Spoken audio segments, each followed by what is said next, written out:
This is a Dreamcast disc and is for use only on a Dreamcast unit. Playing this disc on a hi-fi or other audio equipment can cause serious damage to its speakers. Dreamcast, up to 6 billion players. Welcome back to the stage of history. Why don't we play together? Hey, it's time to make some crazy money. Are you ready? Here we go!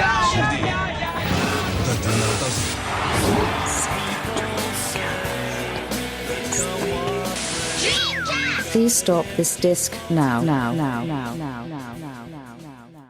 Hello and welcome to episode 134 of the Dreamcast Junkyard DreamPod. This time we have convened to discuss a very memorable date in the history of the Dreamcast, a date that anyone who is even vaguely interested in the history of the console will have seared into their mind. It's a stroke of marketing genius and, dare I say it, almost as synonymous with the Dreamcast as Sonic Adventure, Soul Calibur, and Spirit of Speed 1937. I am, of course, talking about 14/10/99, the amazingly memorable date the Dreamcast was launched in Europe and some other PAL territories. Forget 9999. 14/10/99 is where it's at. Also, rather depressingly, that was 25 years ago. My name is Tom, and joining me to reveal just how old we all are is Lewis. Hello, Lewis. Hello, I am 31, which to me feels old, but maybe not to you guys, sorry. A mere whippersnapper. And can I just ask, why did you drag me out of my coffin to do this? Just enlighten the listeners. Because you're Tom of the Junkyard. Sounds like Stig of the Dump. Yeah. You've already heard them in the background, sort of chortling away. Next up on the panel is Andrew. Hi, Andrew. How you doing? I'm good, thank you. I feel like you've just made me feel really old, and I'm feeling really old this year anyway because I turned 40. But I'm not the oldest, so I'm good. I'm good, thank you, Tom. You're very welcome. I think so far I'm the oldest, but we've got a final member of the panel, might be older than me, so we'll find out very shortly. His name is Jazz. He's always last, never least. Jazz, how you doing?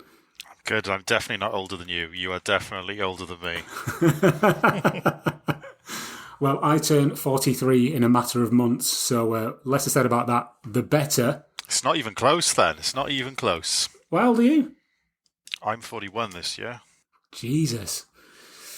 Oh, okay. Well, we're here to talk about the Dreamcast, and as I alluded to in the intro, it's 25 of those things called years since it was launched in this here country, and of course the rest of Europe and some other territories around the world. So we'll talk about that in a second.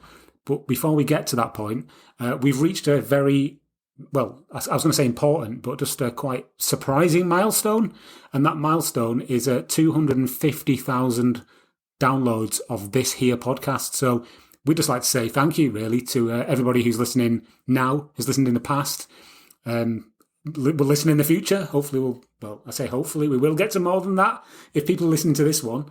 So, thank you for that. 250,000 downloads. It's quite the number. So, congratulations, everybody here on the podcast. Do we do a round of applause? There's more people than played on Dream Arena, isn't it? Yes. Probably, yeah, that's true. Nice, like it. Right, so let's get down to brass tacks, as they say. Andrew, I know when you've hosted this very podcast, you like to ask a question that's mildly, sometimes not even at all related to what we're talking about. But I want to know, when did you first play or first get your first Dreamcast? And I just want to caveat this by saying, I know that people who have listened to this podcast since the very first episode might have heard these stories before. So I personally apologise to you for boring you to death by asking the same question. I don't care. It's obvious saying I don't care. I'm just trying to keep the listeners on side. You know what I mean? It's called diplomacy, Jazz. You know, try it sometime. I don't know. I'm going to come to you though first. First, Jazz. When did you get your first Dreamcast? My first Dreamcast was a couple of weeks after launch. It was for my 16th birthday, and I saved up all my birthday money. And it was the first console that I bought with my own sort of money that I'd earned via odd jobs and pocket money. It was the first console that, that I really had sort of, been interested in with the Japanese launch and sort of being aware of it, and just, I was, as I said, 15 at the time, so kind of, peak gaming territory, I guess, in that era, and things were evolving so quickly. And I remember, whenever we'd look at gaming magazines back then, you'd see these amazing screenshots, and it would always be, it must be the arcade version, because the arcade graphics always look so good. And the Dreamcast was kind of that first console where I remember thinking, oh my God, this looks just as good as the arcade. So yeah, I wanted one on launch, but had to wait for a couple of weeks after for my birthday. And I've definitely told this story before, but I didn't have enough money to have a game with it. So I basically, until Christmas, which obviously was about a month later, I put up with playing demos on repeat until getting some games for Christmas. So got very, very used to the Dream On demo disc and the first one from the first magazine as well. But I actually first played a Dreamcast a few months before that, just after Japanese launch. I was already kind of completely mindset on a Dreamcast at this point, but one of the guys who worked for the local game centre down in Cardiff had bought an import console, and they had it set up in store, and I remember playing Power Stone on it. That was the first game I ever played, and just that completely vindicated my my decision to get a Dreamcast. I was just obsessed from that point onwards. Yeah, it's interesting you mentioned that demo disc. I think I'm going to sound like an old man shaking a fist at a cloud at the moment with this one, but it's just like kids these days won't know.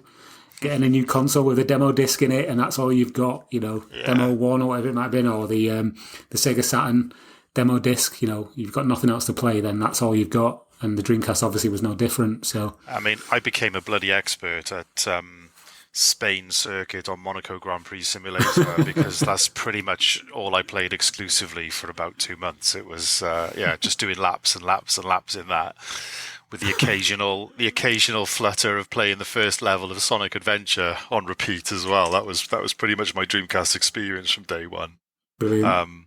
But then I got Virtua Fighter and I want to say Ready to Rumble for Christmas, or maybe no, actually, sorry, it was Virtua Striker and Racing Monaco Grand Prix. So those are my two first games then. Brilliant. Great stuff. Andrew, what about you? What was your first interaction with a Dreamcast? I mean, as I've said, again, many times in many ways on many platforms, I didn't get a Dreamcast straight away. So I think my Dreamcast I got I was 16. So what, the year 2000, I think. Okay. I got my Dreamcast. Yeah. Was that when I was 16? I don't know, Andrew. You tell me. I was 16 in 99, Andrew, because it was just before. It was my 16th birthday. So that 2000 would make sense then. Yeah, so it's 2000. I don't know. My brain is just going to. I turned 40 and I'm just like my brain is leaking out of my ears. Is that just what happens? It's like you just lose all cognitive function. Great, good to know. So I was 16, and the only reason I was getting it is because I really, really wanted to play Resident Evil Code Veronica. I had absolutely no intention to get a Dreamcast at all up until the point that I realised that Resident Evil was coming out. I'd never been a Sega person. I'd always been Nintendo, and then I switched to PlayStation. So the only reason I was getting the Dreamcast at all was for Code Veronica. But I was set on it as soon as I knew that a new game was coming out on the Dreamcast. Huge Resident Evil fan, had to have it. So for my 16th birthday, my mum bought me a second-hand Dreamcast that came with Crazy Taxi and Power Stone, and I got to pick out the games. Basically went into this second-hand store in Lincoln, and they were like, oh yeah, you can get 2 second-hand games with the console, and you can just go pick as long as they're under a certain amount. And I'd done a bit of research, I'd read a couple of magazines, about the Dreamcast once I'd found out that Resident Evil was coming to it. So I knew that things like Crazy Taxi and Power Stone were supposed to be very good, so I chose those. And my first time actually playing it, we got the console months in advance of my birthday. For some reason, I couldn't tell you why, but it was several months in advance of my birthday.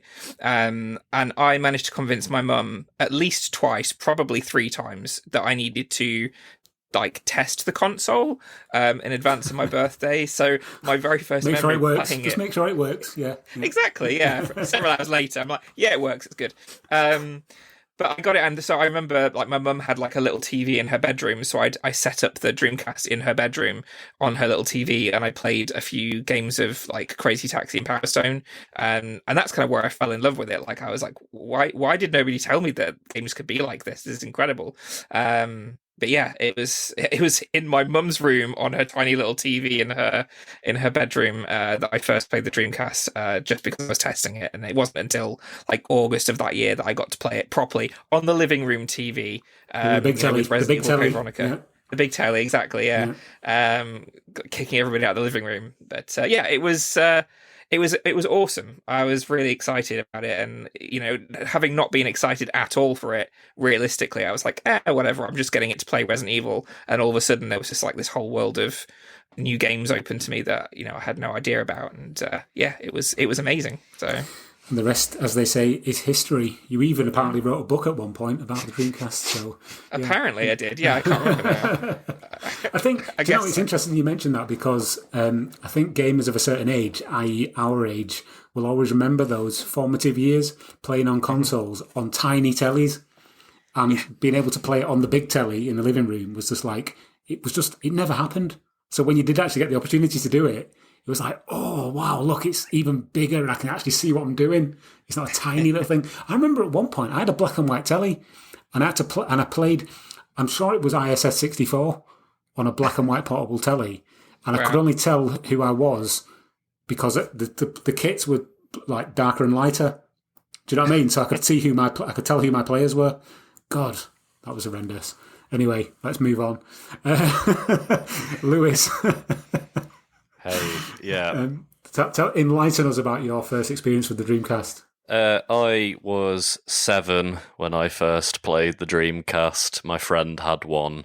I think I got the impression just from thinking back that like maybe his dad was a like big technology guy. I think that might be why they had it, just because like he may have had sort of an interest in it and he bought it for them. It was two brothers, these two whom I'm it's like family friends, and so I used to go around theirs, and I remember they had all of the games. They obviously didn't have a shelf for the games, so they're all on like is it the hearth, like the bottom bit of the fireplace. I hope they never had the fireplace on, but yeah, they had them all like lined up there. Every box was smashed, every PAL Dreamcast case, and yeah, and I remember playing like Power Stone 2 later on. And the thing about a game like that was, I'd been watching all this anime on TV, like Tenchi Muyo, Pokemon was massive. And, I was playing this game and I was like, wow, this looks like an anime. Like, this looks amazing. And obviously, like, I think I'd played a Nintendo 64 before, but I'd never played. My cousin had one, but we never played like the kind of multiplayer games like Mario Kart or Mario Party or something like that. So, I'm here playing a game like Power Stone 2, with more than just two people. Like you had, the PlayStation was, and I was like, wow, like so many people can play at once. This is amazing. And Quake 3 Arena was another one. And we didn't play with mice and keyboard. We played with the controller. The best way, the only way to play, in fact. Yeah. And like that was really fun. I just remember like summers I'd go and like stay over, like sleepovers and play, these games for hours. And then I got to play a few other games like I think they had House of the Dead 2.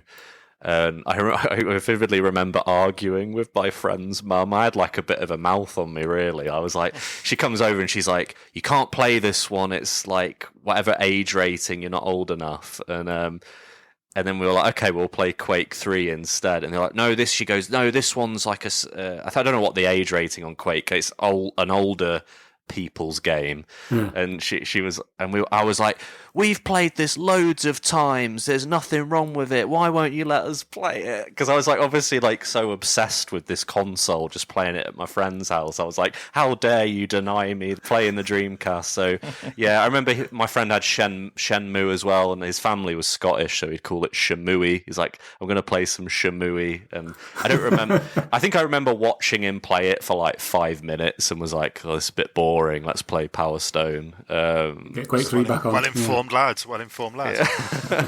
Yeah, and the other memory, which I've told on this podcast before, apologies to the people who listen to the podcast from like episode 1.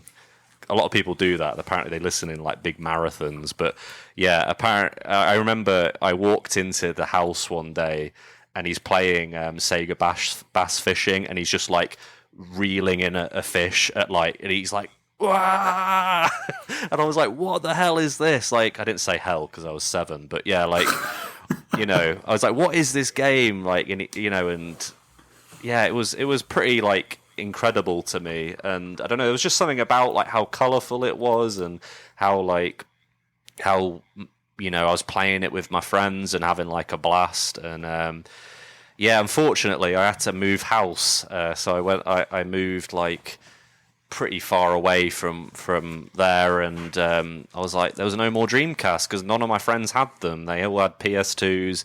And I just remember this one time I went back to visit, and we all played Dreamcast again. And I was like, honestly, there was like, it wasn't even the friends that I was missing when I left that day. It was like, I want to play more Dreamcast. Why can't I have this console? Because I might have mentioned before that like my mum didn't really like me having game consoles because it was like she wanted me to focus on my schoolwork and stuff. Yeah. So, but then later on in like 2010, 2011.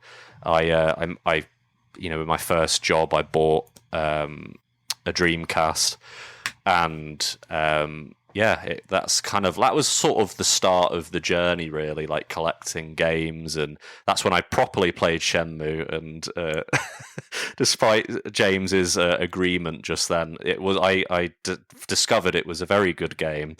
But yeah, so while everyone at college was playing like Call of Duty Black Ops, I was in my bedroom playing my Dreamcast on an old CRT. So yeah, that was what I was doing. Well, the good news is, Lewis, that you're old enough now to play Quake 3 Arena whenever you want. You don't have to ask any permission off anybody. Mm-hmm. Also, I'd like to think that when you walked into that room and you saw your friend playing Sega Bass Fishing, you could have like embellished the story a little bit. It could have been like, you know, that hashtag online where it's like things that didn't happen.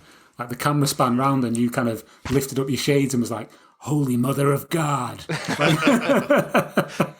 what it felt like. I was like, you know, it's like, I mean, that just kind of puts into perspective how ridiculous Sega were, is that they were like, let's make a controller that's a fishing rod, you know, like, exactly. So I was just like, what is this? Fantastic. I'm not going to dwell too long on mine again because I've recited it many times, but I first played a Dreamcast pretty close to the Japanese launch because a friend of mine had bought one from an import shop in Manchester, and so I was introduced to the majesty of the high res visuals of things like Shotoku Battle and Virtua Fighter 3 TB quite early on. I had to wait obviously best part of a year to get the PAL version. I got it about 2 weeks after launch because at the time I had an N64, and my mum, pretty much like your mum, Lewis, she didn't want me to have more than one console at a time because she was dead against them and she thought they were evil and it was infesting my brain with all kinds of, whatever.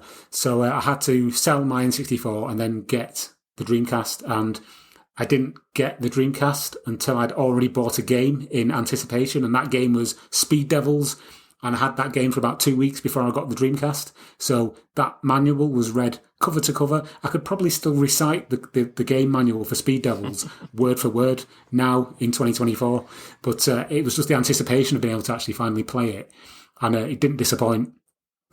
So yeah, I got my Dreamcast, about two or 3 weeks after launch. So yeah, late October, early November, 99. We were probably diving in at for the first time at around the same time then, me and you. Yeah, probably were, yeah. But yeah, it was just a whole new world of amazing graphics and untapped potential, kind of came, but then was extinguished far too early. But we'll talk about that as we move through the rest of this episode.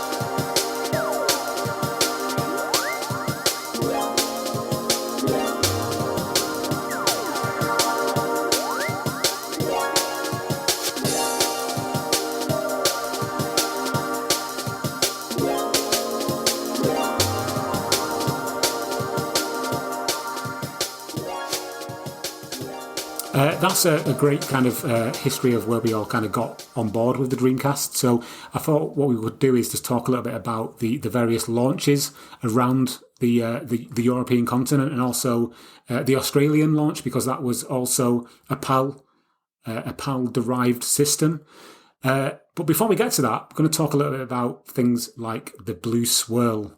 The blue swirl controversy. Why is it blue in Europe and why is it red everywhere else, or orange even? There is no red swirl. There is no red swirl. There's no red Canadian swirl. Just going to put that out there straight away at the top of this podcast.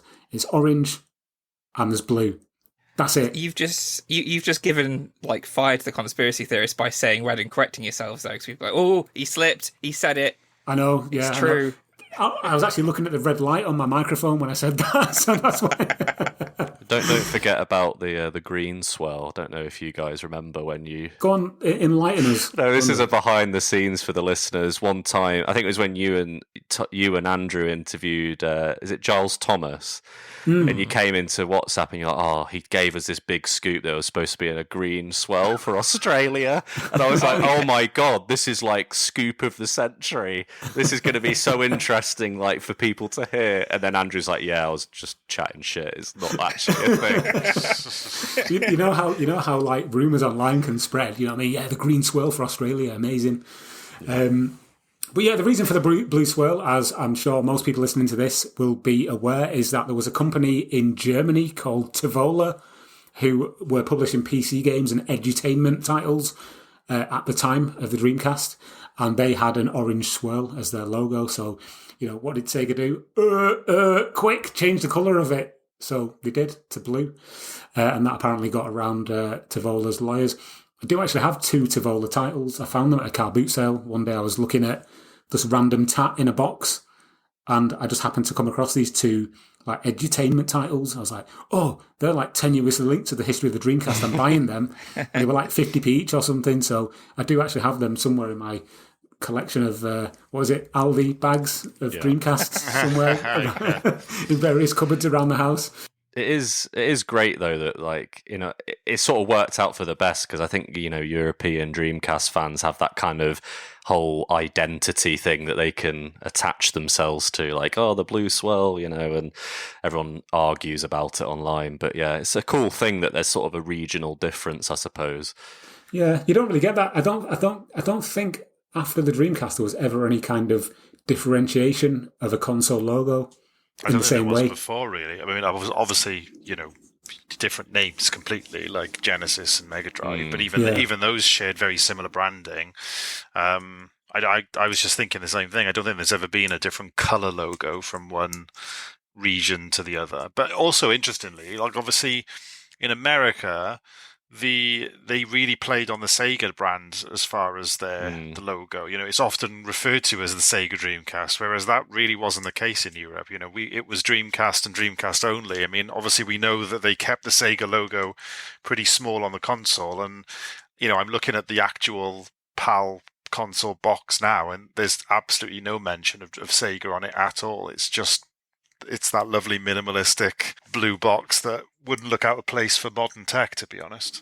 Yeah. And it's minimalistic, but it's also, I mean, the reason for that is because they thought that they'd damaged their reputation so heavily with the Saturn that nobody would buy it if they knew it was Sega. So they tried to hide it as best they could.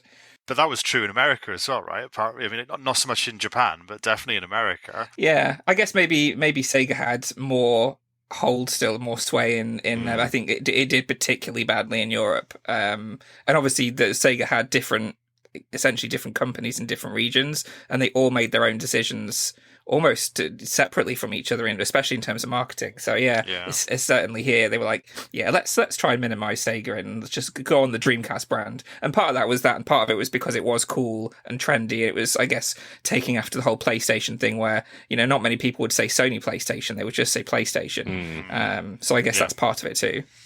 That PAL box is so good to look at. Just look at it now. It's just, like I said, it hasn't aged at all. It's completely timeless. And all the accessories as well, that same kind of minimalist look. Yeah. So going back to the launch date of the Dreamcast in Europe and other PAL territories, obviously I think it's quite commonly known now that the worldwide launch for the Dreamcast in the West, inverted commas, was meant to be 9/9/99, because that's marketing gold, isn't it? It's such a memorable date. The original launch date for the Dreamcast in Europe was pushed back to the 23rd of the 9th, 99. Doesn't really have the same ring to it, but it's only a few weeks later. But then it was pushed back again to the 14th of October, 99. And the widely believed reason for that, and the widely documented reason for that, is laid directly at the feet of BT, which is British Telecom, for those who don't know. And it wasn't because BT actually had done anything wrong. As far as I can kind of deduce from reading, various sources online and in magazines, it was because BT were in collaboration with other telecommunications companies around Europe to try to get the infrastructure right for the launch of the Dreamcast at the behest of SEGA for the online component. And because there were so many moving parts, it just couldn't align. I mean, they knew it was going to happen. They knew the Dreamcast was coming. So, I'd love to speak to somebody who was actually involved in that at the ground level as to why it didn't happen and why it wasn't ready for that, iconic launch of 9/9/99. Because to have it launched around the world on the same day would have been so much better than the instantly forgettable 14/10/99, So it's just one of those interesting sort of footnotes of how much of a, dare I say, clusterfuck the launch was for, in a lot of ways, around Europe, and we'll come on to those shortly. But in one way that it wasn't a disaster is the launch itself and the library of games that came with the Dreamcast on day one. On that fateful day, the 14th of the 10th, 1999, the Dreamcast launched with games. I'm going to say that. There are conflicting reports around the internet and in magazines of the period. I certainly didn't go into a game shop and count how many games were on the shelves. However, I'm led to believe that were either 12 or 16, depending on where you look. And also, we've got this book here. Andrew, you wrote a book. It's called Dreamcast Year 1. There are actually 19 launch games listed in that book. So we're going to go with the 19, just because it's a bigger figure. But yeah, depending on where you look, it was either 12, 16 or 19. And I'm sorry, but my memory just ain't... I can't remember what I did last week, let alone what I did 25 years ago in a shop. So yeah, let's run down the 19 launch window, inverted commas, games. This is the list. Incoming, Millennium Soldier Expendable, Mortal Kombat Gold, Pen Tri Isolon, Sega Rally 2, Sonic Adventure, Speed Devils, Tokyo Highway Challenge, Blue Stinger, Buggy Heat, Dynamite Cop, Hydro Thunder, Power Stone, Racing Simulation Monaco Grand Prix, Ready to Rumble, Toy Commander, Trick Style, UEFA Striker, and Virtua Fighter 3 TB. Now, that is one of the best launch lineups I think I've ever seen. It's amazing. The crazy thing about that as well is, like, it doesn't get enough credit to this day, I think, about how, because if you go back to this sort of era as well, I mean, the N64 launched 2 years prior to this, with two games. What were they? Mario 64 and was it Pilot Wings? Yeah. And they had 3 in Japan because there was some not mahjong. What's Japanese chess? Someone tell me what Japanese chess is. No, there's a word for it. It'll come to me in a minute. Anyway, it's completely irrelevant for today's discussion. But yeah, to go from well, I mean, I guess even look at the Japanese Dreamcast launch, right? I mean, that was pretty garbage. It was four games. Mm-hmm. Yeah. And I think the interesting thing about these 19 games, from my perspective as well, is there's no absolute stinkers in that list either. I mean, there's a couple of games that are bang average, but even bang average is, in a launch window, is something that you want to get because they've all got something going for them, whether it's graphical show off or, decent gameplay. So whilst they may not have had any real kind of impact games like Mario 64 was to the N64, to say you didn't need any other games, I think the diversity of that list as well is pretty incredible of what was available day one.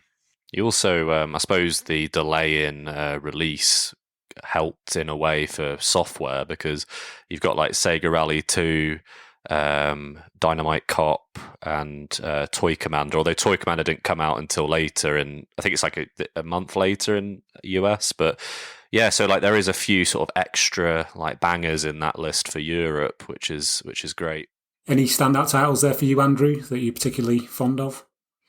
I mean, Power Stone is like a huge one. I mean, yeah, it's just an incredible game. The thing is, it's again, like James and like Lewis has said, that it's a great lineup, because there's something for everybody in that list. It's there's fighting games, there's racing games, there's platforming games, there's a kind of a weird action survival horror game. There's arcade titles.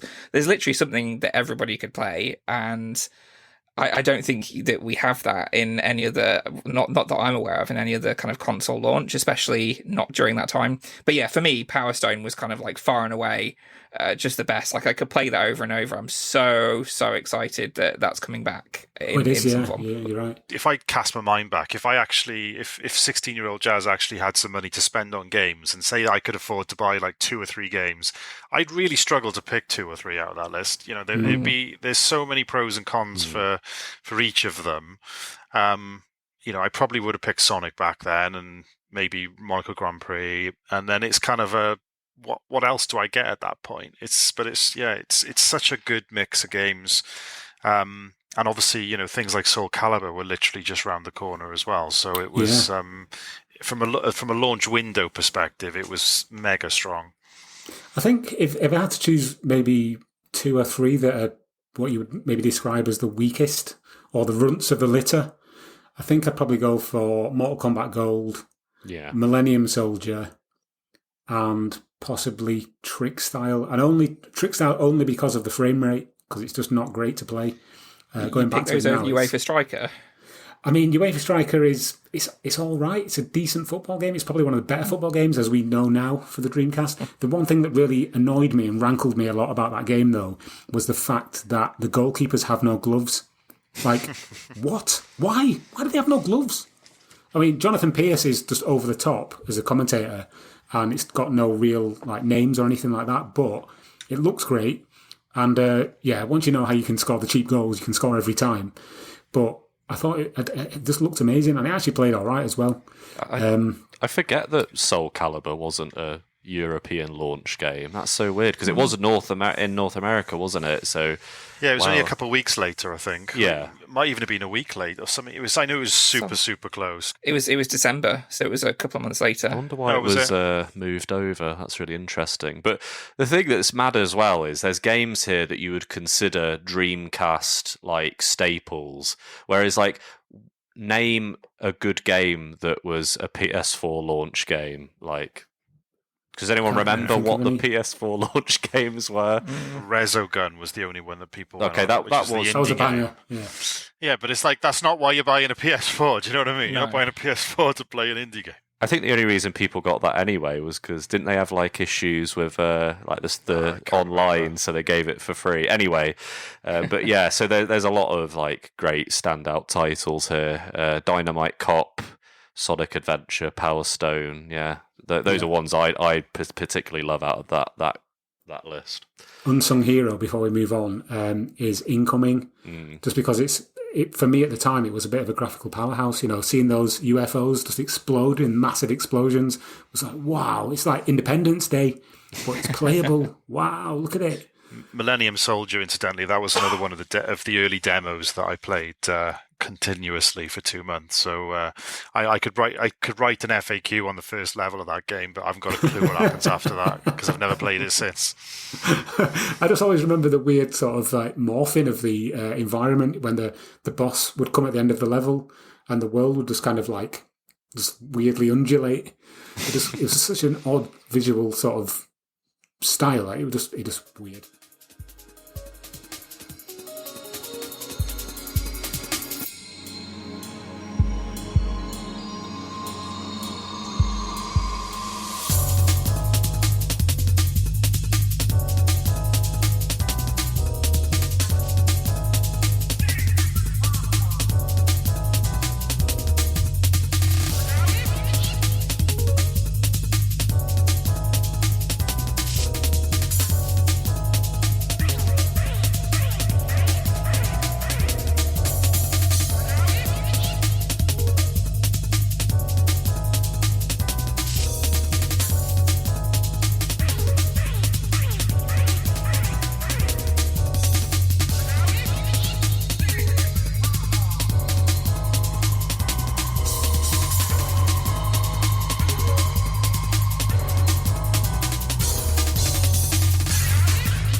Right, so that's the launch games. Let's move on and talk about the actual launches of the hardware around the continent before we move on to our friends down under. So the key markets for Sega Europe were identified as the United Kingdom, France, Germany, and Spain. Those were the key battlegrounds that they wanted to attack, really, to get the Dreamcast out the door. I suppose the UK was the biggest market at the time, not least because Sega Europe were actually headquartered in London at, was it Gunnersby Avenue, I believe? Located just around the corner from Let'sby Avenue. I was going to say, Get him away. Why did he come back? Oh dear. I'll get back in my coffin. So yeah, there was a couple of there were a number actually of launch. But how many times can you launch a console? It's like different people, but basically, just looking through the history of the Dreamcast launch, there were several. I used your book for some of this research and some of my own articles, as well as some of the information on Sega Retro. I should also say that all of the sources that we've used for this stuff, we will put in the show notes to the podcast episode. But we've relied heavily on Sega Retro, which is an amazing repository of all things Sega, and there's some great information on there. And so there was a launch party on the 5th of September at the Commonwealth Institute in Kensington, which is the notorious party where Vern Troyer was a guest. The late Vern Troyer, obviously starred as Mini-Me in the Austin Powers movies. There's photographs of the launch party online if you just search, Vern Troyer Dreamcast, which are well worth a look. There was also a midnight launch at the Virgin Megastore in London, which was rebranded as the Sega Store at midnight for the launch of the Dreamcast on the 13th of October. So that when it went to midnight, people could actually buy the Dreamcasts.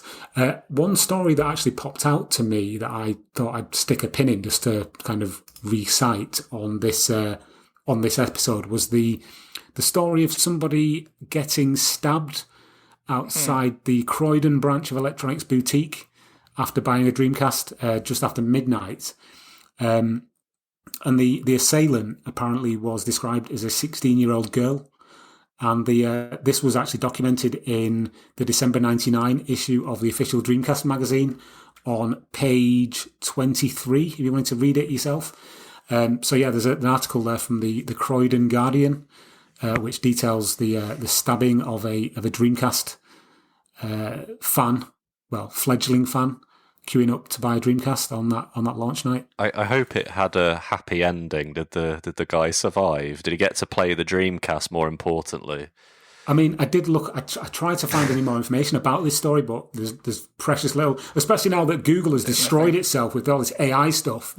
There's not a great deal on there. Because unlike the Dreamcast, Google isn't thinking. Yeah. Sorry, Andrew. No, it's fine. No, because I read that for the book as well, and I was doing research for the book. I think I mentioned it in the book potentially, but there's nothing, because I was trying to find a happy ending as well, Lewis. I was like, please at least have something, but no, there's nothing. She just ran away with the Dreamcast, and that's all we know of the situation. I don't even know if we know if he lived, to be honest, or if it was that serious. I think it says here he was he was stabbed in the upper chest and leg. Damn. Police have described the attack as frightening and looking for the girl and her male companion. So whoever that was, if you are listening to this episode of the DreamPod, fuck you. Yeah. Yes. Yeah. And if you're the guy who got stabbed and are still living, get in touch. We'd love to speak to you. Yeah. You can bleep that out if you want, Lewis. That foul language. But so that was one little aside that I noted from the launch. Some other events happened around the same time. There was a private launch event sometime in September at the Empire Theatre in Leicester Square, and that's where the Dreamcast premiere film posters come from. The one that I've got hanging in my I'm loath to call it an office because it's not really an office. It's just a spare bedroom at my house. So I've got that on the wall and it's really cool. But apparently there were 7 of them in total, all of which depicted different films, but modelled after different Dreamcast games. And I've got the Metropolis Street Racer one, which is modelled after, I think it's Bullet, the film with Steve McQueen in it. But there were all different ones. There was one there was a Jet Set Radio one that was West Side Story, and a couple of those. You can find them if you go online and look for them. And You had then Chris Eubank and Nigel Benn at the Megastore launch. yes, and that's famous for Chris Eubank turning up in a massive big rig that was emblazoned with like Dreamcast logos and things. Because I'm sure people who know who Chris Eubank is, he's not a man who does things by halves. Wasn't then, isn't now. So of all the people to do that, then you would expect it to be Chris Eubank. And didn't he play? He played Ready to Rumble with Nigel Benn, which Yes. was quite a big deal at the time because they were kind of sworn enemies in the same weight division. Back when Eubank and Benn were the hottest ticket in boxing. Were they lightweights, middleweights? Can't remember. And of course, the first UK Dreamcast adverts, which were Shave and Boy or Bowie, if you're in the US, they were shown again alongside the premiere of Star Wars Episode 1, The Phantom Menace. We have, mentioned those adverts here at the Dreamcast Junkyard in the past, many a time. And I lost several years of my life searching for the for the barber who starred in one of those adverts. So I'm not going to delve too deeply into that because it still gives me nightmares. But you did find him if anyone didn't know that story. Yeah. Yes, Pierre Santino, a very, very seasoned actor who's still acting now, I believe. He might have retired now, I don't know. But very nice bloke. Have a look on the Dreamcast Junkyard blog if you're not familiar with the story that I'm waffling about. We searched for the Dreamcast barber, we found him, and we interviewed him. It was a great community effort, and that was 10 years ago now? Jesus. Time flies. It wasn't really like a launch event, but I don't know if you boys remember this at the time of the Dreamcast launch. Like in the weeks coming up to it, they put the demo kiosks everywhere as well in the UK. Specifically, at least I remember them most in places like cinemas. There was always Dreamcast kiosks in cinemas and places like Toys R Us as well. And it was the same blue Dreamcast kiosk which would normally have the Dream On 1 demo on it. Because I remember playing a ton of Ready to Rumble boxing on those things every time we'd go into town and just nip in the cinema until someone kicked us out for just sitting there playing on the Dreamcast demo pod. But yeah, that really sticks out in my mind. Like as part of their marketing, it was they seemed to be everywhere as far as promoting the launch was concerned with those demo kiosks. Yeah, I do. I also have memories, very vivid memories of seeing those particular kiosks mainly in game shops, to be honest. But living in Manchester, which has got a huge shopping, like a precinct or whatever you call it, like a mall, the Arndale Centre, they had numerous game shops in the Arndale Centre that had Dreamcast demo units. And I do distinctly remember seeing things like, I remember seeing UEFA Striker for the first time and being absolutely mesmerised for some reason by the crowd in the background while the game was playing. Looking at it now, it doesn't actually seem that amazing, but back then it just, for some reason, mesmerised me and it's always stuck in my mind. So, yeah, don't know what that says about me. But, so that was the UK launch. Very successful. Massive success as far as the Dreamcast launch was concerned. But what's not widely documented, certainly I haven't really done a massive amount of research into this, which is what we're going to talk about next, is how the Dreamcast was launched in some other markets around Europe. They all seem to share the same release date of October the 14th, 1999. And I found this quite interesting because, again, it's all kind of new information to me. So what I would have liked to have done is if I'd had the ability to do so, I would have liked to have spoken to some people who were actually there on the ground in these different territories who were into the Sega Dreamcast when it launched to tell us their stories. But what you'll have to settle with is just what we found through like Sega Retro and various magazine scans that we found online. Okay, I suppose it's probably worth us sort of jumping across the channel over to France, one of the other key markets for the Dreamcast, and the launch over there. Lewis, I know you've done a lot of research into this, so do you want to just kind of give us a bit of a rundown as to what happened over in France, really? Yeah. Yeah, so, I mean, France had quite a lot of stuff going on and some quite sort of funny, amusing things and interesting things. And obviously we must give massive credit to the website Sega Dreamcast Info, gamespreservation.com. And then I also found some of this in a French magazine called Console Plus, an issue 95. Okay. And the scan for that was on Sega Retro. And I remember looking for this issue, and I was like, surely they won't have it, but Sega Retro has everything. It's what a great resource that is. So not all was as I've said on the podcast before, fine and dandy with the Dreamcast on the day of release in France, and as we've sort of detailed a little bit in this episode already, like there's issues with online, and so on the morning of release, the online network didn't work, and employees from Sega had to take 4 round-trip flights in a specially chartered jet between Paris and London to help resolve this with British Telecom. And then the issue was resolved by 9 p.m. and consoles were able to connect to Dream Arena finally. So, that must have been a pretty intense few flights for those employees. Yeah, can you imagine being on the flight sweating, like, oh my God, it's the day of launch and we can't get... And then on top of that, the people who had actually bought... Imagine you're in, like, I don't know, Paris or Marseille or something, and you bought your Dreamcast and you want to get it online and you can't connect, and it's just giving you, like, error messages and stuff. Yeah. But, like, behind the scenes, all this stuff's going on. You've got these people flying backwards and forwards in jets, and you don't have it. You're none the wiser, because obviously this wouldn't have been publicised at the time. It's quite fascinating, all behind the scenes stuff. Yeah, well, I've also got another thing from the website I mentioned previously, that apparently when there was all these network tests going on, one of the numbers assigned by France Telecom to Sega France was like one person's number, and apparently this person was just getting dozens of modem calls with people trying to connect. So, oh, that's amazing! Yeah. And not having no clue, just like picking up, and it's just like, yeah. So that was the kind of the big issue, but luckily it was sorted within the day, which is great. So unlike some regions which didn't have online until like a year later, so.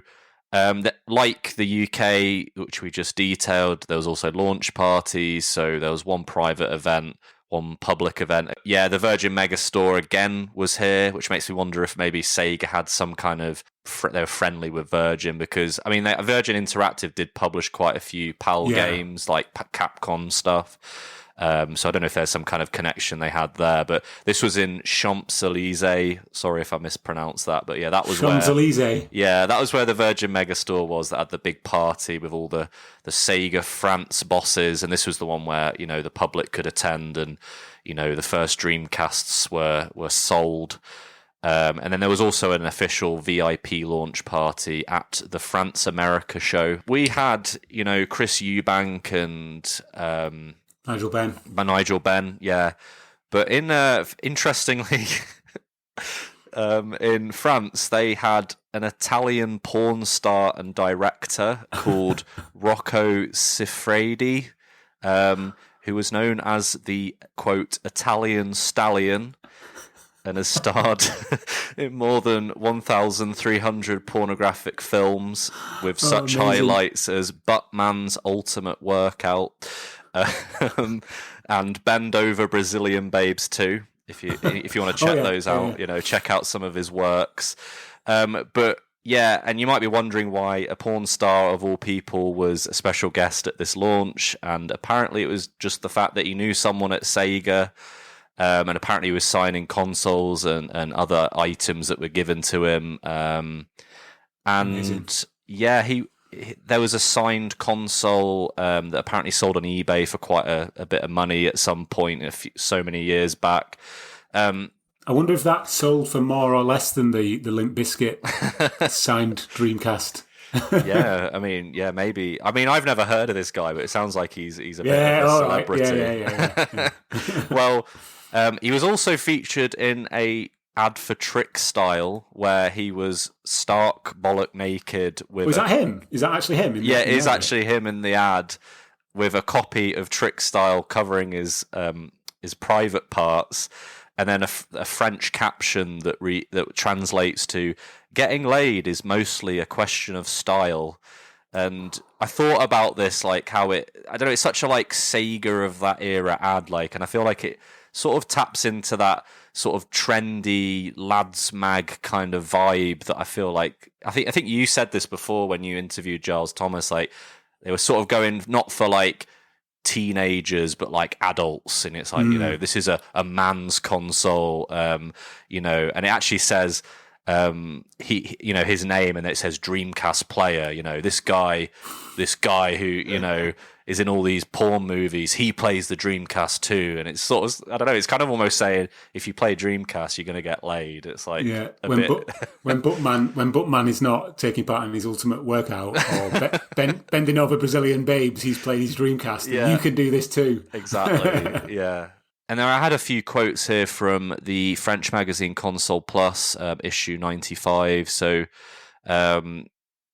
Dominic Corr, CEO of Sega of France, he said this very positive quote, which is, "The enormous teamwork carried out by all of Sega France's partners was the key to the success of the French launch. The release of 40 titles by Christmas will help to establish the success of this launch." It's really cool to like hear little quotes like this, and without the hindsight, you know, just like, you know, this is a really successful launch, and then we're here thinking, yeah, well, you just wait, guys. Yeah. You know, hindsight's 2020 after all, as they say. If only it had stayed all that positive. Yeah. I also sort of found like a little interesting thing in the same magazine saying, "Not everything is rosy, however. Sega neglected to mention that the Dreamcast already has some problems. Readers have called us to report complications when launching several games." And obviously I've moaned about this on the podcast before, you know, with like certain games not booting. It's saying here, the commercial version of Buggy Heat did not work on our console. Let's hope that Sega France does not encounter, with certain games, the same setbacks that Sega US had with Sonic Adventure, which did not work because for some reason Sega had not burned the boot system with the game. I've never actually heard about that, but that's kind of interesting. We need to see if some American listeners can tell us if their Sonic Adventures didn't work at launch. And yeah, so it's kind of interesting that, like, as well, they say, don't panic. Sega assures us that these are problems with the discs and not the console, which I find interesting because I've seen like old forum posts where IDOS were blaming the machines themselves as opposed to the discs. So who knows? But yeah, that's all I've got for the France launch. Yeah, that's interesting. IDOS throwing Sega under the bus, saying the hardware was dodgy. I've not heard that one before either. It's interesting when you actually start looking into these topics, which are a little bit, for want of a better term, esoteric. You dig up these little nuggets of information which have kind of been lost to time, don't you? And this is one I've not really heard of. I hadn't heard about the Sonic Adventure issue with the US launch, so that's something that's quite interesting. The Dreamcast launch in Germany is interesting because there was a little bit of a scandal, and that scandal is that it was actually released 2 days early. The Dreamcast was released 2 days early because of some retailers having units in stock and jumping the gun before the 14th. So they actually released it on the 12th of October. And I found an excerpt from a German magazine called Sega Magazine, and used my trusty Google Lens translator to translate the editor's intro. Hans Ipsich is the editor-in-chief of Sega Magazine from the time, and I'll just read what he said in his intro. Sega's Dreamcast was actually not supposed to be available in stores until October the 14th, but some overzealous retailers seized the opportunity and allowed themselves to make money 2 days earlier. But there is still a bitter aftertaste. Sega apparently did not deliver the 80,000 or even 100,000 units it promised, but only around 40,000 units according to reliable information. There was also significant problems with internet access. Capacity was obviously far from sufficient in the first few days. Whatever the case, the fact is that Dreamcast users are beside themselves with enthusiasm. You can read about which guaranteed gaming fun will be released in the next few weeks in the current issue of Sega Magazine. So it's an interesting sort of contemporary account from the editor of the German magazine, Sega Magazine, about the jumping of the gun, shall we say, in Germany. If that was now, those ones that people were selling a few days early, they'd be on eBay for about $2,000 or something. Scalped to death. Yeah. Mm-hmm. Well, that quite famously happened in the US N64 launch as well, didn't it? Because wasn't it Babbage's or something? They started selling. They broke release date for the N64 a couple of days early, and then because they did, I think Electronics Boutique did as well, and it was kind of it all sort of daisy chained from one store breaking the date basically. Yeah. Do you reckon in Germany you get like hardcore Dreamcast fans like, yeah, I was there 2 days early, Yeah, definitely. I've still got my original Dreamcast I got 2 days early from Street Date. Look at it. With the receipt as well as like provenance. Yeah. Do you know what I mean? framed receipt, yeah. Yeah, and it's like you can tell it's actually legit because it's got like the price in Deutschmarks. Yeah. Do you know what I mean? Not euros. Yeah. So moving around the continent then, we'll move over to Italy. Now, in Italy, the Dreamcast was distributed by a company called Halifax. And again, there's a really interesting page on SegaRetro.org about the history of Sega in Italy. And there's also some really cool magazine scans. I think Halifax are more probably known to European Dreamcast collectors for the fact that they had so many sealed Dreamcast games on eBay for ages. Like a lot of people who bought sealed games around, what is it, like the late 2000s to sort of early 2010s, a lot of them were Halifax. Okay. Because there's a lot of them that have got English on the disc, but the box and the manual will be like Italian, Spanish, and German or something, isn't it? They don't actually have the English language. No, some of them do have English. Some of them do, yeah, but a lot of them don't as well, which I thought we found quite interesting. Yeah, the interesting thing for me is that the online service for the Dreamcast was actually run by a company called Albacom, which was an ISP in Italy at the time, but it didn't actually start operating until July the 21st, 2000. So it's almost a year after the launch of the console before you could actually get online with your Dreamcast in Italy. So, I mean, people listening to this, if you are in Italy, if you remember the launch of the Dreamcast, please fill in the blanks for us, because obviously this information kind of just gets kind of scattered into the sort of far corners of the internet, and it's really hard to discover. So, please do get in touch via Twitter or other social media accounts and give us your accounts, because it's all infinitely fascinating to absolute nerds like us who are still talking about the Dreamcast in 2024. So, yeah. Right, moving on. The launch of the Dreamcast in Poland. So the Dreamcast distributor was Lancer, and it was initially rejected. So only retailers who started importing consoles and games and accessories from Germany were actually in the picture. Dreamcast cost 1,500 zloty. I've been to Poland. It's a very nice place. Didn't see any Dreamcast games, but I was in Warsaw, so maybe there wasn't a second-hand market for Dreamcast games in Warsaw in 2021, whenever it was I went there. So, but it says here in our notes that Lancer signed a contract with Sega for distribution of Sega Dreamcast. The premiere was announced on the 1st of December 2000. At a starting price of 999 zloty, with 45 games released on the day of release. Now that is an impressive launch library, isn't it? 45 games. So, to be fair, it's like nearly a year later. Well, it's just over a year later. So, plenty of games were stacking up.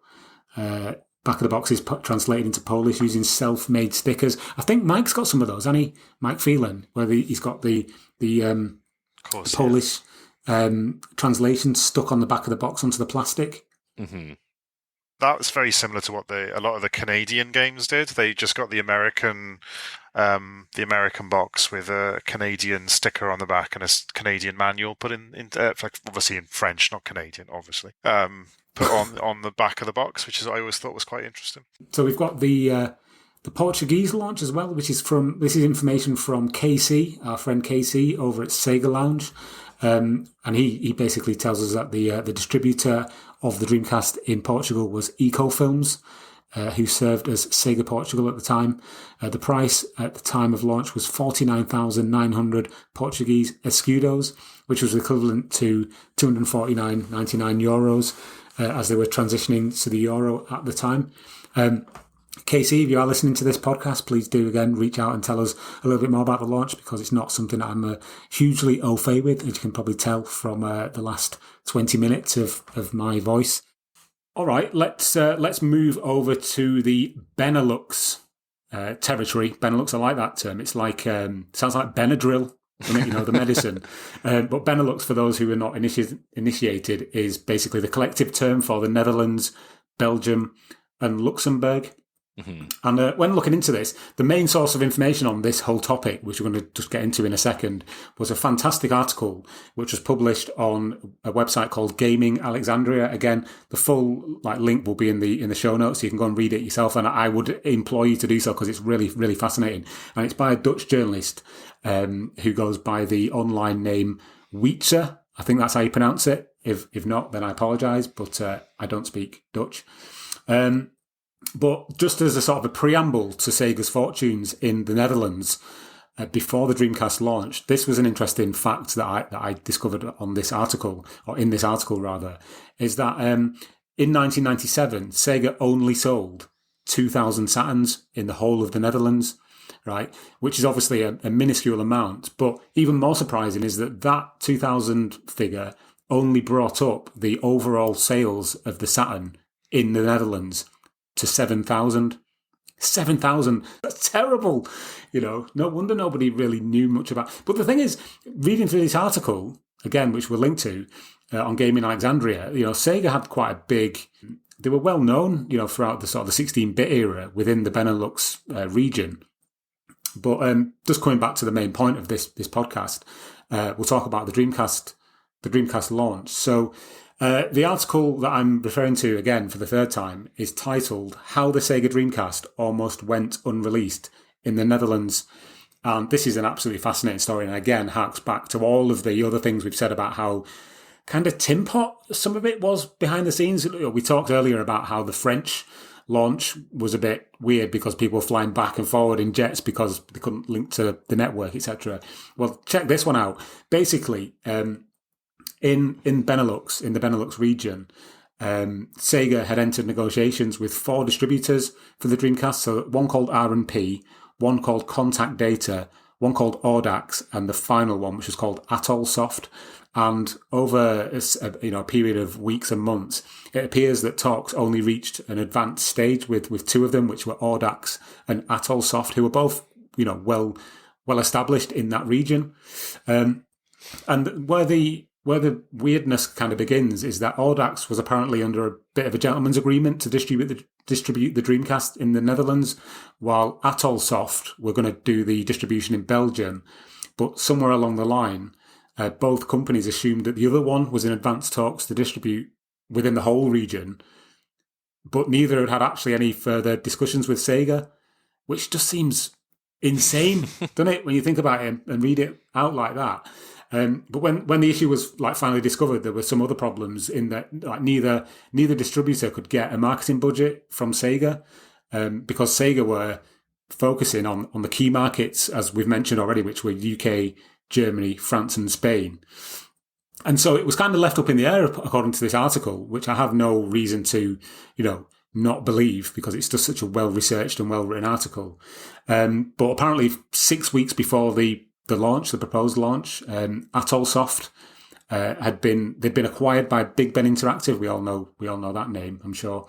They'd signed a deal with Sega Europe to market the Dreamcast in the whole of the Benelux region, but Sega only granted them 200,000 guilders as a marketing budget, which was only 10% of the 2 million that AtolSoft said that they needed to actually do a proper system launch. So yeah, the whole thing is just this is a really abridged version of the article. It's several paragraphs long. This article it's really interesting and goes into huge amounts of depth, as to which company was meant to be doing what region and all the rest of it. But there was no fanfare, there was no build up. Essentially, all of the news really kind of leaked out into the gaming press, but Sega would really nowhere to be seen. It was kind of left to AtolSoft to do it all. And when the console was launched on the 14th of October, kind of in parity with the rest of Europe, only 2,500 consoles were delivered to stores in the Netherlands and only 3,000 in Belgium. Can't really find anything about Luxembourg, which is the third part of the Benelux kind of territory. But there was no big launch event as far as we know. And OziSoft mainly used its own kind of like website and its own press releases to spread the word, like, by mouth, essentially, word of mouth. And by the time the Dreamcast was discontinued, apparently only 20,000 units had sold across the whole like Benelux territory.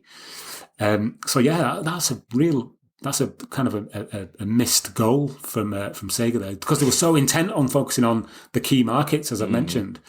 They were just kind of given short shrift. You crack on and we'll just do our own thing over here.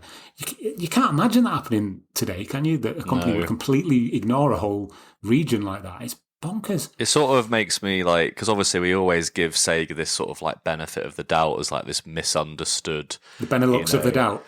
Yeah. Sorry, I had to get that. But like, we always like, oh, Sega, they were so mistreated. They deserve better. They were so great. And then they kind of, everyone bought a PS2 instead. But it's like, there's stuff like this where I think, Sega really were like a bit shit at doing business in some ways, and I think there was like a recent, I think it was like last year, there was a document released where they basically found like, there was all these issues with Sega and like some of the business that was going on, and they weren't like the best, let's just say. So yeah, I mean, the facts are all here in black and white from various sources across the internet. Everyone kind of, us included, we kind of, we bemoan the failure of the Dreamcast and how, especially in the light of how great the system was technically and how many great games it's got. But when you read between the lines and you see all this other stuff behind the scenes, you're like,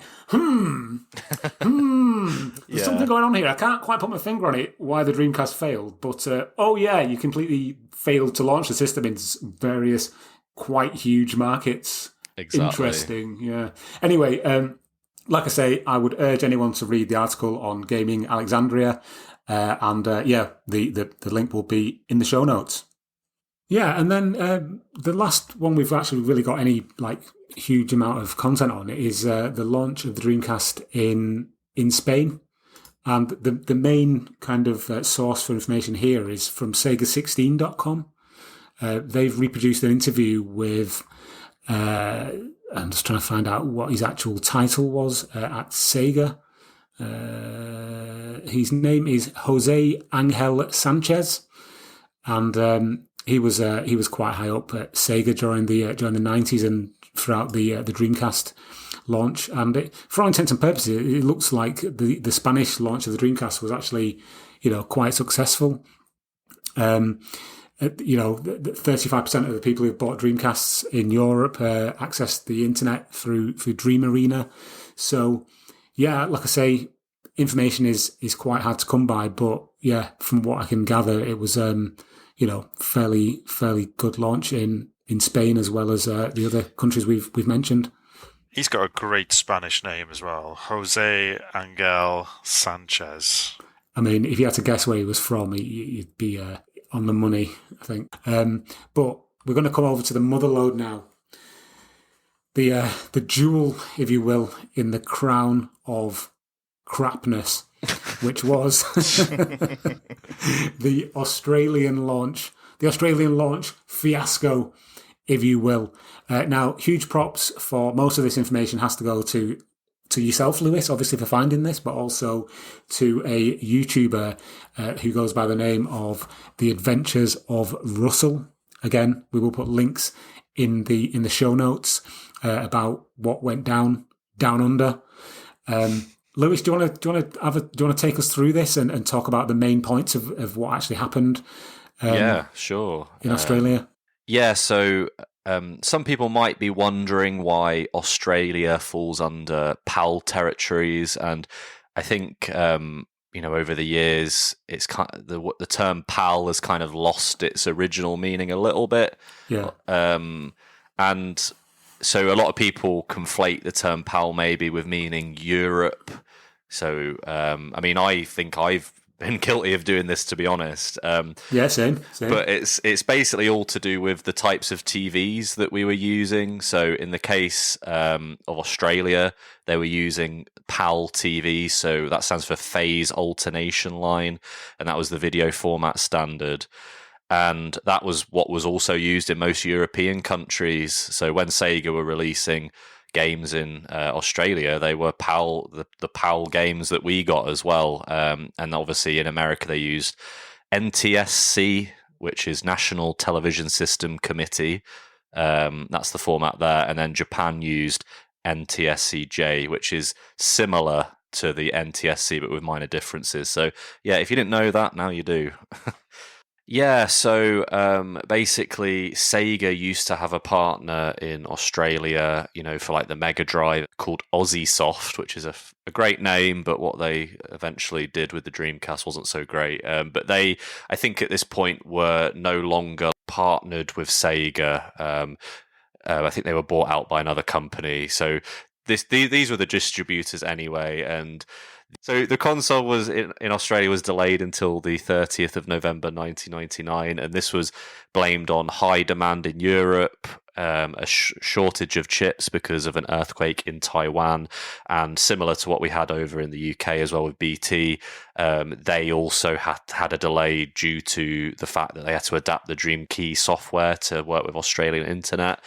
And the console sold for $500 Australian dollars, which is the equivalent of $350 US, and the US launch price was $199. If that kind of puts that into perspective, I feel like the Aussies always end up paying a ton more for hardware, though. Yeah, I'm sure this goes on every single console launch.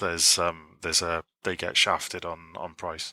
The PS5 Pro is $9,000 in Australia. On launch, there were no consoles available at Electronics Boutique at midnight. Gamers had to wait until the next morning to get the consoles. And then also one retailer cancelled their midnight launch because OziSoft, in an attempt to save money, delayed their shipment of Dreamcasts to another flight, and it didn't turn up in time. Do you know, it's just sorry to interject, Lewis, there. Watching the video from The Adventures of Russell, it beggars belief, doesn't it, that something so important and something so big was just run so badly behind the scenes. It makes us realise that everything's a facade. Yeah. Behind everything is people. Do you know what I mean? And it always ends up being an absolute mess, regardless. Yeah. Anyway, sorry, please continue. So here there's more. It doesn't end there. On launch, there were no first-party peripherals, so you couldn't save or you couldn't play multiplayer with first-party peripherals. People who pre-ordered were able to get them a week later, and also customers weren't able to get the pack-in Dream On demo until a week later either. Wow. Can you imagine just getting your Dreamcast and you've got no games, you've got no controllers? Well, you would have had obviously the packing one, but James, Jazz, you would have been screwed. You wouldn't have had demo. You wouldn't have had the demo one. Dream On. I'd have just been watching the intro sequence boot up and just watching that swirl go in a circle. Yeah. So, obviously, credit to The Adventures of Russell's video, but I kind of got, conflicting reports between his video and some old IGN articles, which, it's amazing that they still are online and accessible from all those years ago. So, the gist of it is that it was reported that they only had around 9 of the launch games available. Some are even saying that some stores only had, 4 or 5, and it appears that all of these launch games that were available seem to be third-party published titles. So you've got Ready to Rumble, Blue Stinger, Trick Style. So get this, on launch you couldn't get Sonic Adventure. That's the flagship title. You could not get Sonic Adventure or Sega Rally 2. And apparently this was due to the games getting stuck at customs. Yikes. Yeah, they mislabeled them. As far as I remember, they got mislabeled and therefore they got stuck and couldn't come into the country. So they took an extra week. But it's the whole thing was a farce. Ridiculous. What did they mislabel them as? Like bananas or something? I'm not sure. I wish we knew. That'd be hilarious if it was. But I mean, yeah. I mean, for instance, like you mentioned earlier, the internet issues being a thing, and apparently from the research I did, it was so bad. So the company there was called Telstra. Yeah. And they didn't actually sign the deal with Telstra. Sega didn't sign the deal with them until launch day, and so there was no online features. You couldn't go online with the console until March 2000 in Australia. So you couldn't do it right off the bat like you could with the other countries, which is shit. And in New Zealand, apparently they never got to go online at all because they just they didn't sign a deal with any ISP there. So damn, yeah. So poor New Zealanders. There's a quote that I wanted to read because I did get like some firsthand. I got somebody who was actually there for the Australian launch. So it's a guy called Joe Douglas who was 15 years old at the time, but he gave me a bit of a quote as to what it was like when it launched there. And so he said, "There's a saying in Australia: as useless as a glass door on a dunny." That perfectly sums up the effectiveness of the Dreamcast Australian launch. To make matters worse, there were no peripherals at launch, no second controllers, no light guns, no VMUs. Basically, at launch in Australia, the Dreamcast was a $500 Australian white box that did bugger all. Damn. Amazing. Yeah. IGN also named it the worst system launch in gaming history. Not just in Australia or, from Sega. It was the whole of gaming history at that time, and probably still to this day, I guess. Yeah. Wow, that is quite some accolade, if that can be considered as such. Yeah, it's fascinating. I'd love to just get in a room with people who were there at launch from different countries and just ask them and chat to them. But yeah, everybody's kind of scattered to the four corners of the earth now, aren't they? And the Dreamcast is kind of, unless you're kind of neurotic like we are about the system, then people kind of forget about this stuff, don't they? Is it worth mentioning the 6 billion players controversy at this point, just on the topic of disasters? Sure. Yeah, so for those people who don't know, the European tagline for the Dreamcast was Dreamcast up to 6 billion players. You've probably heard it in the intro to the podcast many, many times over the years, but that is actually taken from a TV advert that played, certainly in the UK, and I remember seeing it on TV. There's a really famous episode of a show called Watchdog that we actually touched on in our chat with Giles Thomas about the marketing and the advertising around the Dreamcast in Europe. And basically, people bought Dreamcasts, found they couldn't actually play online with other people around the world, and Sega were basically slapped by the advertising standards authority and told, you can't really tell people that they can play with 6 billion players because that's the population of the Earth for a start. And I think if 6 billion people had bought a Dreamcast, then we'd most likely be playing Dreamcast 5s now, not the other things we are playing. So yeah, that's an interesting. You can actually find the video on YouTube, and we will put it in the show notes for you to watch yourself if you want to see. What's her name? Anne Robinson. Yeah. Talk about Dreamcast, and of course, annoyingly refer to Sega as Sega. Do you remember that? Sega. People used to call it Sega. Sega Dreamcast. Yeah. Anyway, so yeah, that's that was a whirlwind tour of the different launches that we're aware of. In the Sega Retro article that we've sourced a lot of information from for this episode, there was also a heading about the African Dreamcast launches, but there's so little information about anything that happened on that continent regarding the Dreamcast. It's kind of a bit of a mystery. So if you are listening to this and you are on the continent of Africa and you remember the Dreamcast launch in your country, please get in touch and tell us all about it. Can't have been as bad as the Australian launch, but we will reserve judgment.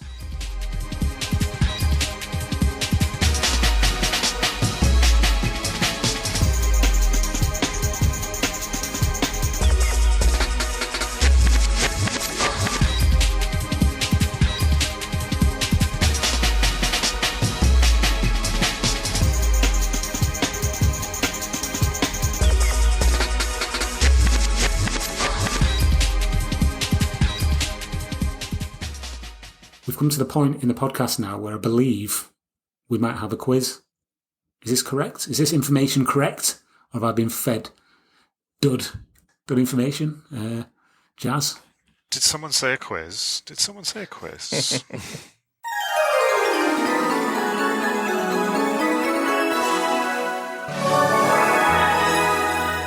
Well, we like to play a little game on the podcast, Tom, since you left, because, we like to have fun now you're not around. Fair enough. It's been a real throwback, actually, to just listening to you talk for an hour and just, I'm joking. No, we do like to play a game, a shamelessly stolen game, which we started off as 20 questions, but it turned out it was far too easy as long as Loz isn't playing for the panel. So we changed it to 10 questions. So for those listening, please play along at home and be frustrated with the questioning that the guys on the panel ask. The rules are very simple. The guys work together to ask me a question, or 10 questions specifically, which I can only answer yes or no to try and guess the Dreamcast game that I am thinking about. I think on the last one, it's fair to say that you lucked out. I think, Lewis, you were on the last one, weren't you? With the I think my the Capcom, the early Capcom call. Yeah, was that Dino Crisis that you got? It was Dino Crisis, yes. So I'll be thinking of a game. You have to ask. So you get 10 full questions, and then you have to guess which game it is. And as usual, Lewis will put some nice music in the background that we can all bop around to. So over to you guys. Okay, right. Let's confer then. So we're allowed to confer, yeah. Of course you are, yeah. Yeah. Silence. Do you think he's going for launch stuff, since this is kind of talking about launch? Would an easy question be asking whether it's a launch game? Yeah, go for it. Okay. Was this a launch game? No. So that's what we've got. 10 questions, haven't we? Usually, like asking if it was released in all regions is a question that kind of like pins it down quite well. I don't know. I'm trying to think how you would. Well, okay. Was it? Shall I ask a question? Yeah, go for it. Is it a PAL exclusive? No. Okay. Should we move to genres, maybe? I think that's how you got it last time. Is it worth asking if it was a Sega published game or something like that? Because then we can. That's a great swathe of games that we can get rid of in that case, if it isn't. That's true. Yeah. Go for it. Was it published by Sega? No. Okay. Right, so we've got... I thought that might help more than it did. We've got a grand total of nothing. But it's none of them launch titles, so we can scratch them from the from the potentials. Yeah. Right, so we've asked 3. So we've got 7 questions left. I think asking if it was released in all regions might be quite helpful. Go on then. Was it released in all 3 regions? Yes. Okay. That narrows it down. How many questions have we got left? We've asked 4, we've got 6. You've asked 4, you've got 6 left. So we need to pin down genre, possibly. Yeah. Should we ask if it has any kind of multiplayer? Would that help? Yeah. Might be too. It's not so sure. I mean, knowing that James loves online games, I'd be tempted to ask if it's playable online, which would really narrow it down. But if it's not playable online, that doesn't narrow it down at all. So no, we've learned that on these quizzes that James doesn't always like the games. Because I remember Mike just kept going, "Oh, I bet it's Spirit of Speed." No, every week it was, "I bet it's a racing. It's definitely a racing game. It's definitely a racing game." Right. Yeah, I'm just going to go for that one then. Andrew, is it? Okay. So, is it playable online? No. Damn it. So that's we've lost 50% of our life. That's half of your questions. So it is not a launch game. It is not a PAL exclusive. It is not published by Sega. It was released in all 3 regions, and it's not playable online.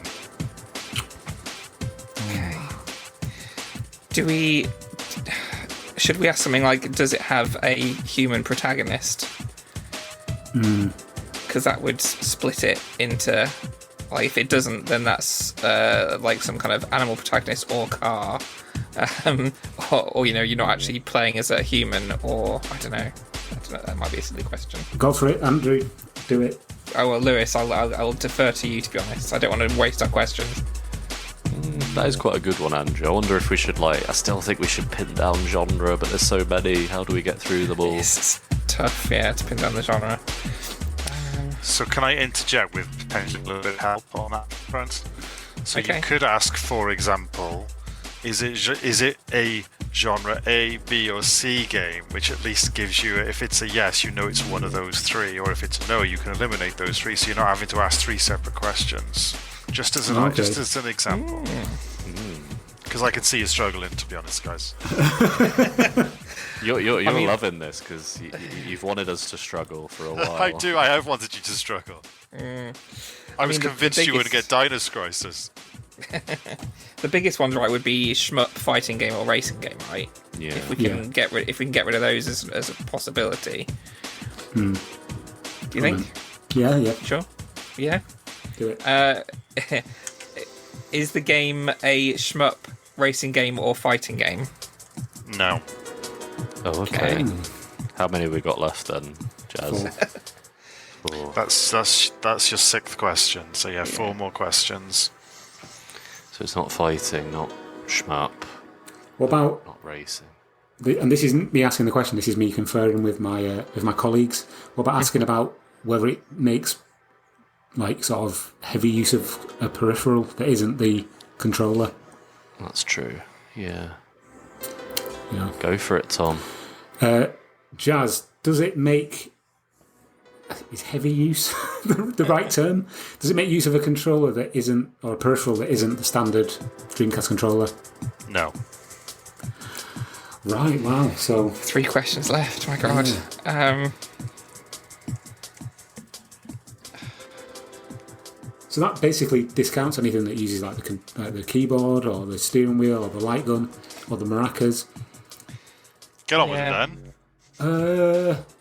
It's counted so much stuff, and yet you still haven't got any ideas. Was it published by, I don't know, Acclaim? I don't know. Something like that is a question we could ask. I haven't asked the question. Could we do this a similar thing to we did with genres and ask like think of 3 bigger publishers and see if it was published by them, because that would, so it would be like Capcom, Acclaim, and IDOS maybe. Yeah. Or Virgin, possibly. Oh dear. Good, Andrew. Which 3 are we going with? I mean, Acclaim's a big one. I think Capcom's a big one. It's And then we'll have 2 questions left. This is tough, man. Maybe I just ask those 2, because if it is those, then that helps us narrow it down to those 2 publishers. Well, they didn't. But if it isn't those, the thing is with Capcom though, didn't the Virgin and IDOS publish some of their games? That's the sort of awkward, in Europe anyway. or do we ask if it was developed by? Because Capcom developed a bunch of games, so we could say, was it developed by Capcom or another big developer who? Could we do genre again? Is it a puzzler or a, what else is there? Light gun? No, because he doesn't use peripherals. He doesn't use peripherals now. So. Okay. So it's RPG. I mean, the other thing is we could ask if it features a human protagonist again, but again, that would probably not get us very far thinking about it because there's a lot of games with human You protagonists. seem to be obsessed with whether or not it's got a human protagonist. I am. God damn it! I need to know. Just ask. No. I don't think that's going to get us where we need to be. Oh, it's life or death, this. Yeah, go with the genres again, I think. So, what have we had? Racing, You shmup, could do puzzle, platformer, or sports. Sports. Yeah. Is Wait it for Lewis. is it a puzzle game, a platformer game, or a sports game? Yes. Yes. Okay. Oh. That doesn't narrow it down, really, does it? I mean, it's not an RPG or a survival horror or anything, so that's So we've got what? 2 questions, 1 question. 2. I think. Two questions. Oh God. So hang on. So it's a sports. It's either a sports, a platform, or a puzzler. Humans or animals, Andrew. This is where it comes in because there's not. True. I don't know if there's many animals playing sports games on the Dreamcast. Is there? I don't know. I don't think there is. No. I mean, Zeus of Vassar is that's a racing game, isn't it? So. Yeah. Should we ask that one then? Then we've got one question left. What about, was it published by Acclaim? That one might narrow it down. But didn't Acclaim publish quite a lot of games? That's true. Yeah. Did they publish sports games though? I can't remember. I don't know. What was your question? What were you going to ask, Andrew? The thing about humans and animals? Yeah, is the protagonist a human? I guess. But if it's a sports game, there is no protagonist, is there? Is it an animal? Do you control, or do you control the game as a human character? Maybe is the question. I'd go for animal because I feel like human would be like, oh yeah, could be a sports game. Animal. Yeah, go on. If it is an animal, then I've got some ideas with what it could be. Yeah. So okay, James, do you control the game as an animal? Play the game. Is it an animal? Are you an animal? Protagonist? No. Yeah. No. Okay. No. So it's not Sonic. So the way that he's stumbled there has kind of made me wonder if it's something a bit weird, like Super Magnetic Neo. I thought that. Yeah. Because he's not That an did animal, cross my but he's mind. not. He ain't no man. He ain't no man. So is our 10th question also what we have to? No. I give you 10 questions and then a guess. Okay, so we do actually have another question. Do we get a guess each at the end, or is it just one guess between the three of us? I mean, because you've done so shit, I'm going to give you a guess each. Yeah. So it's either a sports game, a puzzler, or a platformer. And you are an animal. No, you're not an animal. Well, you're not an animal, right? So you're a human, or you're Super Magnetic Neo. What question could we ask that would narrow this down? I mean, at the moment we've got we know it's one of three genres, so we could narrow it down to one genre, potentially. But we'd have to then ask, is it a platformer? And then if it isn't, then we've only narrowed it down to two. So is that helpful or not? I don't know. I think it is helpful. Yeah. Would it help to know when it launched? Could we ask if it, I mean, obviously we know it's not a launch title, but did it launch in the year 2000? Did it launch in 2001? But I guess that brings up the whole issue of in what country, did it launch? Yeah. No, I honestly think if we eliminate one of the genres, that gives us a better chance of each having a crack at what it could potentially be, because then we'll know if it's either one of the other two.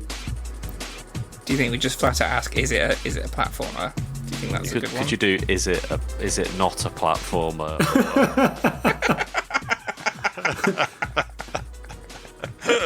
No double negatives. All right, I'm just going to ask the final question. James, is it a platformer? Yes. Okay. Right. Right, so we've all got a guess go each. with your guess. Go, James. Yeah, take us through all of our questions.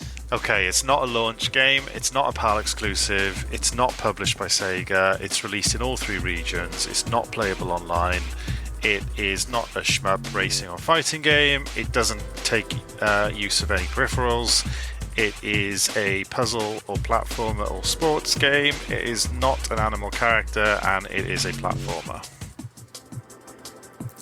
So well done, it's taken you 10 questions to get one piece of information out of me. Right, well, so we've all got a guess now, have we? Yeah? Yeah, I'll give you each a guess, because, otherwise we'll be here all night. Tom, I feel like your guess is probably going to be the best. What was your guess, Tom? Super Magnetic Neo? No. My guess in that case would be Rayman 2: The Great Escape. Yes. Hey! Nice. Oh, is that for that? Or KO the Kangaroo or something I was thinking. Amazing. That's an animal. Yeah, it's an animal. Oh, right. Oh, yeah, not an animal. Yeah, sorry. It's finally, the penny's finally dropped. I had a bit of a mic thing the whole way through, but I never said it out loud. But all the way through, I was like, I bet it's Buster Move 4. I don't know why. I was surprised when you said platformer. Yes. I was like, what is not Buster Move 4? Yes, Rayman 2, The Great Escape, released in all regions in the year 2000 by Ubisoft. Nice one, Andrew. I didn't even have to say anything because I didn't have a guess prepared, so nice one.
Well, I mean, that I think is as good a place to sort of draw the pod to a close.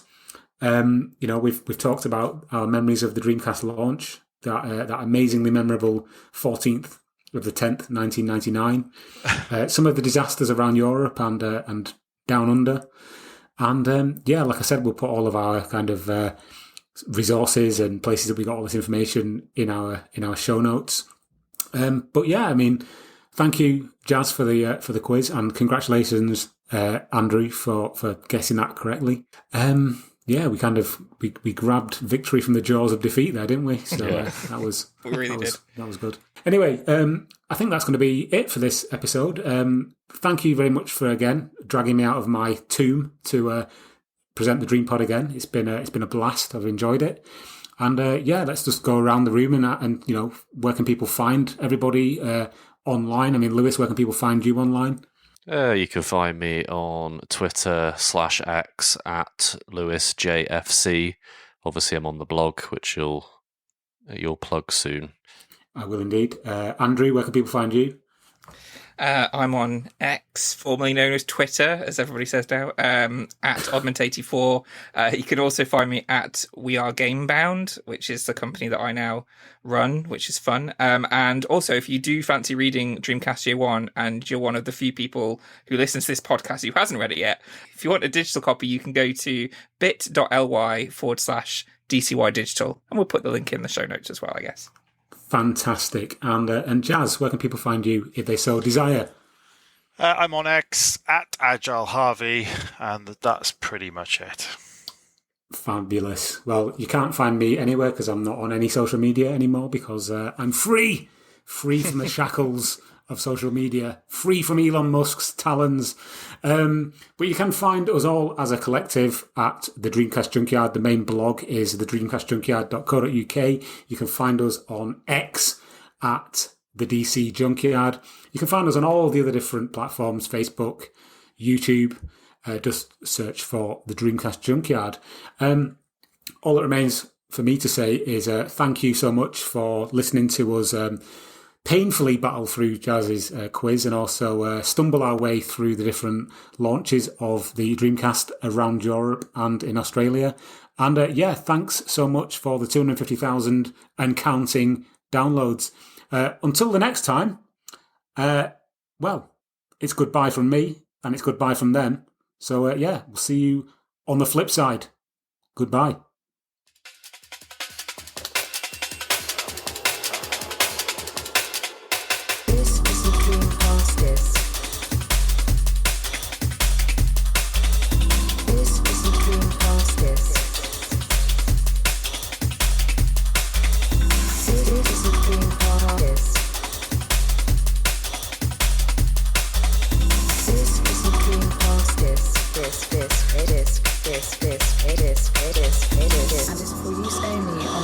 Dreamcast unit. Playing this disc on a hi-fi or other audio equipment can cause serious damage to its speakers. Please stop this disc now.